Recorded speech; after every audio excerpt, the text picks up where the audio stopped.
I mean, I've been through some crazy shit in my life. I've been kidnapped, broken off an engagement, and lost my job in the same 4-day window. But I think this is probably the most stressful thing.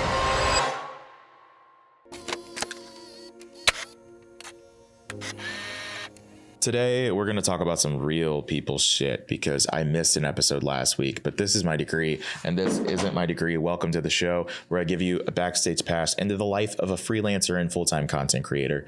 And sometimes I get to hang out with myself with an iced coffee on my desk at 9 a.m. on a Thursday rainy morning here in St. Louis. So real people shit happened to me recently. The title is not an exaggeration. And I want to talk about it. I want to vocalize kind of the behind the scenes because I'm going to walk you through the entire process of how this happened, how everything kind of came to be, and then how everything developed the way it did, and how how things are going now, how the world is perceiving it, how we're all working through it, that kind of stuff. I woke up Sunday morning and my car, I discovered, was stolen. I remember waking up and I just looked out the window and I was like, where is my car? Where is my car? Because at first I was like, okay, maybe I parked up the street or something. No, it's just not there. I found my window exactly where I remembered I parked. So that sucked. The first thing that really came to mind is I wasn't even freaking out at first. I, in the moment, was just okay, I need to figure out what to do. And the first step is always call the police and report it. So I called the cops. I was like, yo, my car is missing. I gave excruciating detail of description because I know that car inside and out. That thing is my baby. I am one of those people that I'm a car guy. I see the car as not just a tool that gets you to and from places, but I see it as a source of joy, a source of entertainment, a source of seeing a visual representation of all my hard work paying off because I work hard for that car. I'm a freelancer. I wake up every day and I do this. I make videos for people. I create dynamic content. I just do this, So it really sucked to wake up and just see all of your hard work gone in an instant. And there was nothing that you could do about it. It happened when I was asleep. Because I went to my neighbors, a few of them have Ring cameras, but they only took snapshots at the top of every hour. So 1 a.m., 2 a.m., 3 a.m. So I discovered that it went missing sometime between 3 and 4 in the morning. And which sucks. It really sucks because, I woke up, saw that, immediately called the police, reported it. And then I was like, all right, I don't know if I should put this on social media just yet because there was part of me that my content has always put such a positive spotlight on St. Louis and talking about how great it is and how much I enjoy it. But at the same time, a real life scenario happened to me. And I think it's important to talk about that because one of the reasons that people genuinely vibe with my content and also just vibe with me as a person is because I talk about these things. I'm very real and open and honest about what's going on, how I'm feeling, and I just communicate these things. So that was kind of the battle, though, of going through whether or not I posted on social media. I know that was a huge tangent, but I was really on the fence about it because I was like, do I post it? Do I publicize it? Do I talk about it? But then I remembered, honestly, that could get a lot of eyeballs on it, and that could be something that could potentially find the car. Somebody might have seen it around. It might pop up, something like that.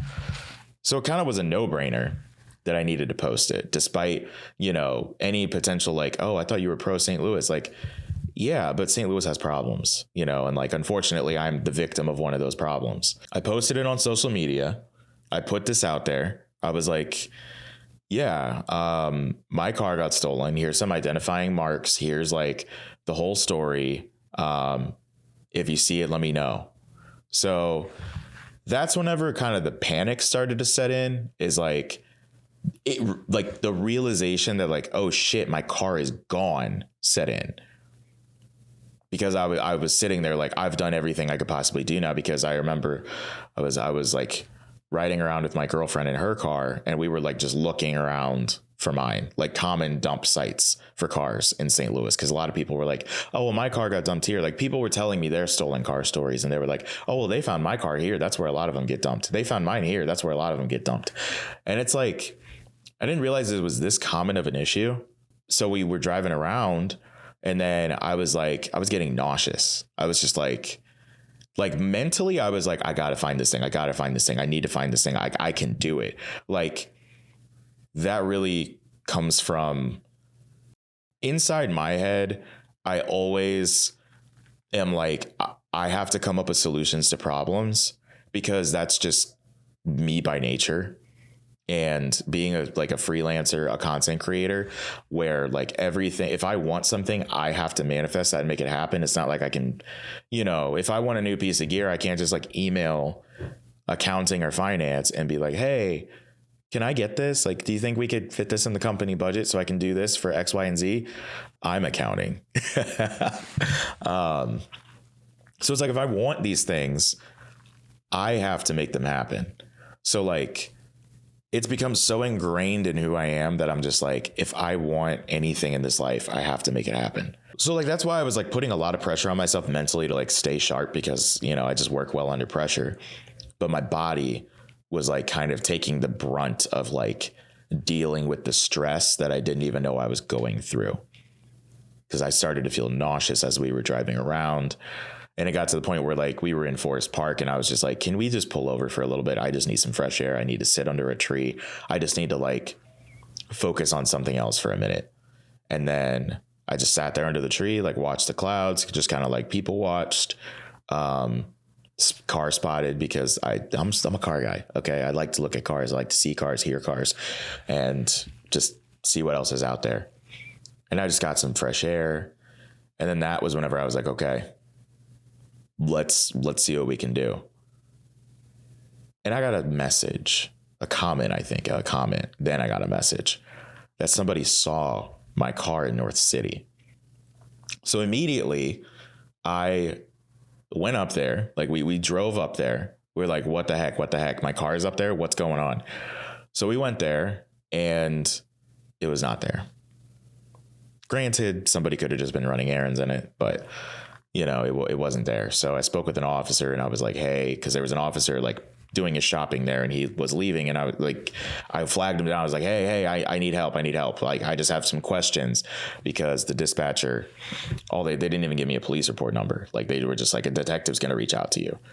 So I asked him, I'm like, yo, so like my car is missing. Apparently it was here like 30 minutes ago. Have you seen this? Can you keep an eye out for it? And like, here's my, like scenario and story. What do I do? Because this is something I had never been through and something that I had never navigated through. I've never even had a car like tampered with, let alone stolen. So I was like, what do I even do here? So they told me the specific place to go to, the specific precinct. And that was our next stop. We were like, okay, we're going to go there. We're going to get somebody to take care of this case. I need a police report number. And I'd already notified insurance, like all that stuff. Like I have comprehensive coverage. So I was like, yeah, I need it. Like I need a police report number now because now we can't really do much without that police report number. So I went to this substation and that's whenever I told them exactly what was going on. Then the detective called me, got all the necessary info, and we made it happen. I mean, we got the police report. I have a number. They gave me a couple numbers to call if I see the car. They gave me a number if I need to make updates to the case. Yeah, I mean, there was a lot of like different things that were going on with it. That's whenever the next phase of the process starts, which is the hurry up and wait phase. I didn't sleep like at all Sunday. Like I was tossing and turning all night because I didn't know what to do. I was just like, knowing that my car wasn't there, I was just like, I don't even know what to do. I don't even know what to do. I don't know what's next, and it's like, it's weird because it's like, it's so far out of my control that like, that just didn't sit right with me because I'm always like, I can do something. I can always take an actionable step to like further progress whatever's going on in my life. Like But like the reality of this situation is like, I really, I don't have any control over that. I can't make the car pop up. I can't make the car appear no matter how bad I want it to. And that was something that took a minute to like really settle in. My girlfriend went to work the next morning, and I was like, all right, I'll just go to the studio early. Normally I start my days around like 10, but she goes to work early. So I was like, I'll just start my day whenever you do. Like, I'll adopt your routine for this week. I was kind of at her mercy. So I was like, yeah, we can make this happen. There were people that I was expecting a phone call from, but I was like, what if I was proactive and I called them first, which was the insurance claims person. And on top of that, I could also call CarMax, who I bought the car through, because I'm still making payments on it. So I was like, yeah, let me call these guys and let's find out what's going. Like, I just want to let them know. It's like, I don't really have much info, but like, I just want to let them know. So CarMax was like, yeah, like that's a really crappy situation, but just keep us posted with like any updates. If you have like, claim numbers and stuff like that, like just keep us posted. And I'm like, okay, cool. Will do, happily. So then I called my insurance, and then I was on the phone for like an hour, like they were getting info. And then they were like, okay, so a claims person will reach out to you within 2 days. I was like, cool. That sounds like an excellent thing. At that point, I was like, all right, I've made all the phone calls that I could possibly make, and every actionable step that I could take was taken. And that was something that I had difficulties accepting, because I've always been the type to, I always believe that there's some type of step that I can take to like further progress whatever it is I'm trying to do in life, or if I'm trying to get a project done, whatever it is that I'm trying to do. Like, I always feel like there's something that I can do. So I try to be proactive with this stuff. But like now, I've contacted all the people I need to contact. I've talked to everyone I need to talk to. The car is out there somewhere, whether it's chopped up to bits or it was ditched 20 minutes after they took it. It's out there somewhere in some capacity, but I can't get it. I had to like work through my Monday, like just go through it, be like, all right, I am just going to try my best not to focus on this. So I tried to distract myself with, editing, tried to distract myself with all these different things. And it worked to a degree, but like, I just couldn't fully focus. So it's been a couple days, obviously, since this has happened. And now we're sitting here on Thursday. I'm discussing things with insurance, and insurance is doing insurance things where, they're not making it the easiest process to, just navigate through. Where does that leave me now? How am I even, like, that's just what happened. How am I even feeling right now? I just feel frustrated. I feel, a lot of people said that like, oh, you probably feel violated. I don't really feel violated. I just feel just more like pissed because of how much inconvenience this causes. Like, if we had a better public transportation system here in St. Louis, like if we had something like the streetcar in Kansas City, or like, I don't know, any other major city, I'd be fine taking it.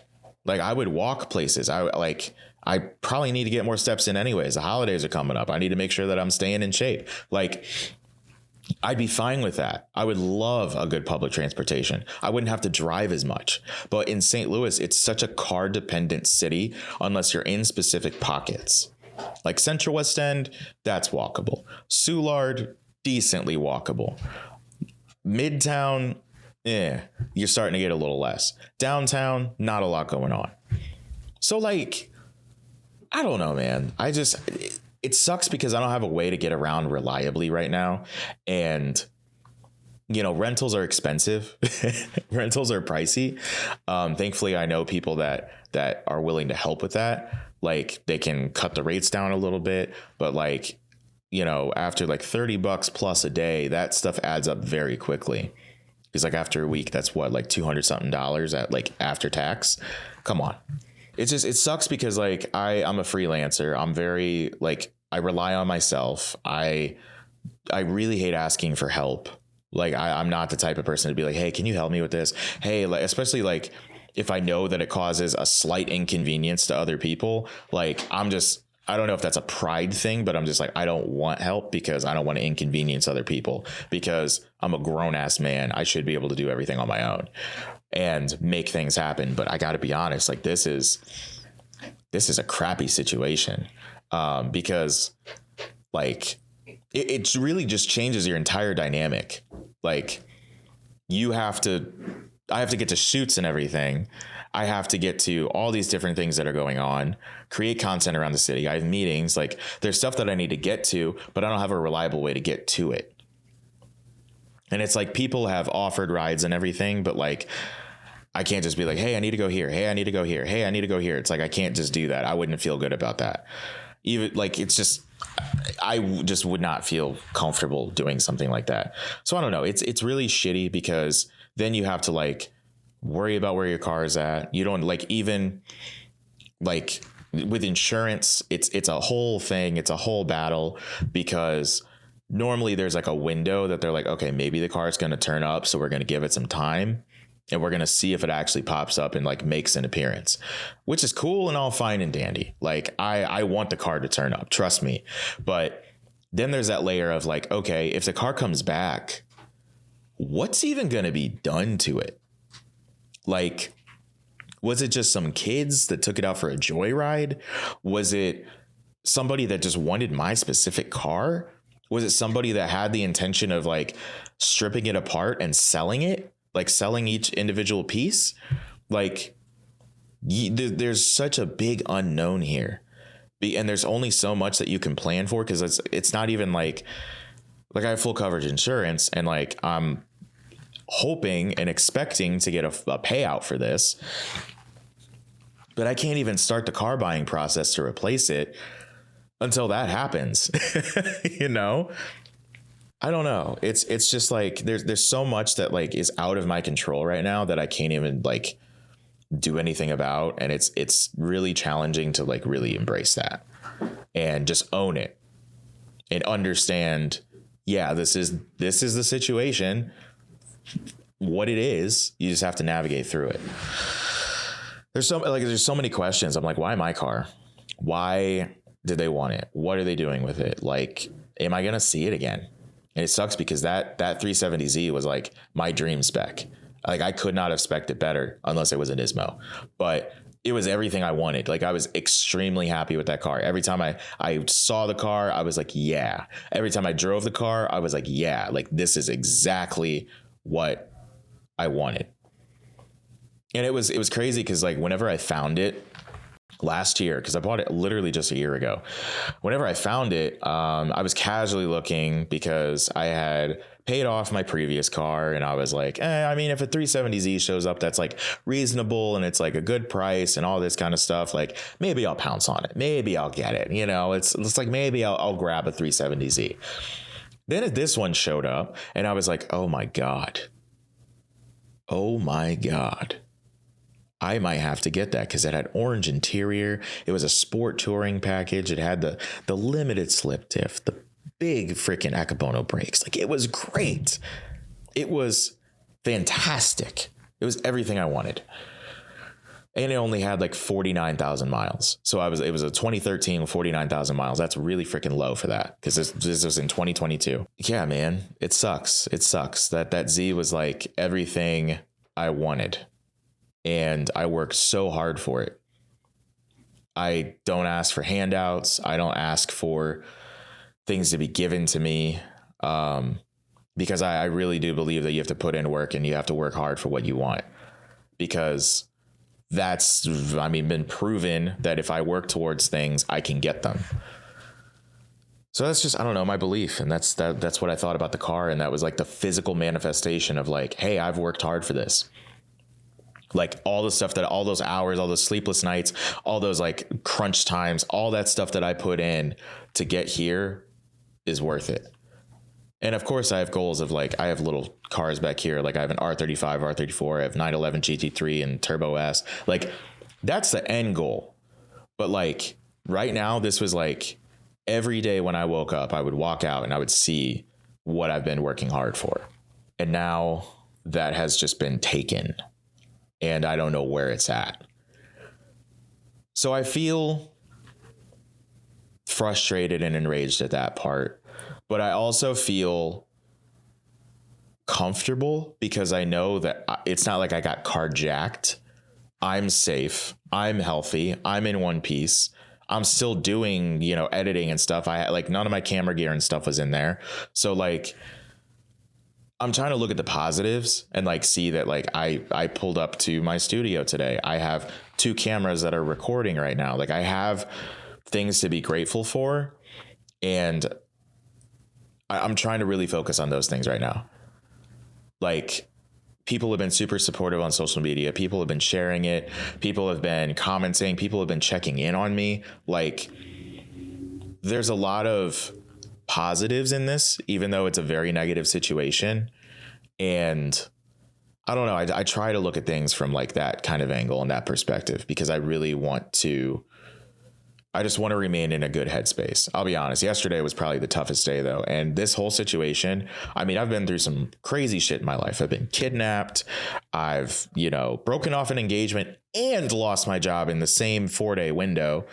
So like there have been things that would stress a lot of people out. And I was definitely stressed out during all those things. But I think this is probably the most stressful thing. Like, because there's so much unknown, there's so much inconvenience, and it's different because like, I'm not your typical W-2 employee. It's not like I can be like, oh, I need to take a vacation day just to like recuperate and just like rejuvenate. Like, no, I don't get that.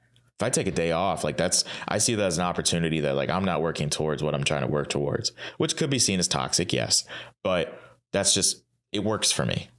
Like, I don't feel like, oh my God, it's so bad. Like it works for me. That's just a process and a mindset that works for me. It's a really shitty situation that I'm just trying to make light of. And it's still ongoing. It's still ongoing. It's still going to keep going for, I'm assuming, another couple weeks. So yeah, that is the big thing that I wanted to discuss on the episode today. This isn't as long of an episode as previous ones because it's just solo but it's like a life update. It's kind of like a check-in, a mini therapy session. This is my first time saying this stuff online and just like giving a glimpse behind the curtain. It kind of gives you a little more perspective on the situation from like what's really going on. Cause like the only way to put it is it sucks.